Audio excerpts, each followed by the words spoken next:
What we learned on day 2 of the opening statement of the Undercover Policing Inquiry, Tranche 3, Phase 1. We heard from 7 lawyers today and 1 member of the public who was representing themselves.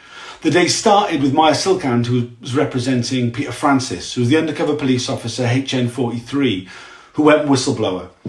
Peter Francis is a unique character at the inquiry. Unlike so many of the other officers, he has been very critical of the SDS. As such, he's come in for a lot of criticism from SDS managers. We heard a lot of negative comments about him yesterday from Oliver Saunders, representing the Spycops. We then heard from Fiona Murphy, who represents the Category F Corps participants. These are the bereaved families of the children whose identities were stolen by undercover officers. She was particularly representing the family of Kevin Crossland, whose identity was stolen by Sir James Thompson, who also had the undercover identity, James Straven. The research that undercover officers were doing on the families of the bereaved, visiting their homes, finding out stuff about them so that they could build these detailed profiles. We then heard from Charlotte Kilroy, who represents Category H Corps participants. These are the women who were deceived into long-term intimate relationships by the undercover officers. Spoke particularly about Alison, Sarah and Ellie. Alison, who was deceived by Mark Jenner, who used the cover name Cassidy, who lived with her for over 4 years. About Ellie and Sarah, who were deceived by James Thompson. Ellie was deceived by James Thompson for almost 20 years. He stayed in contact with her even though he'd been withdrawn from the field, messaging her for explicit photographs and meeting up with her for sex.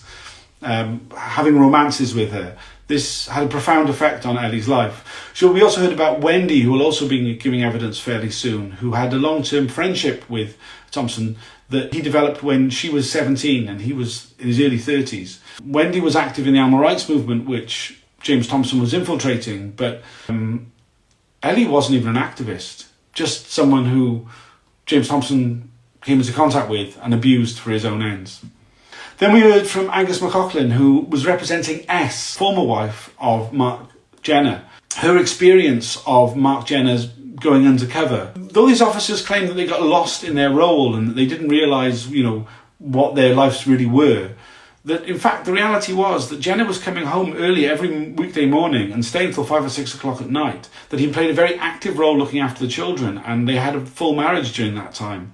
He was away at weekends and evenings, but the rest of the time he was physically present. After her, we heard from Leslie Thomas KC, who represented 6 individuals who were infiltrated by undercover police for campaigning for their dead family members who were killed by police or had been wrongly accused, been racially profiled as such. Really harrowing stories of how these people who had experienced really horrific violence at the hands of police, watching family members being murdered, about how the police were racially profiling their targets, disproportionate amounts of policing, whilst leaving far-right racist groups alone. We then heard from Rajiv Menon, representing Dwayne Brooks. Dwayne Brooks was Stephen Lawrence's friend who was with him when they were racist attacked that led to Stephen Lawrence's death, about how he was targeted despite being quite a model citizen over a very long period of time.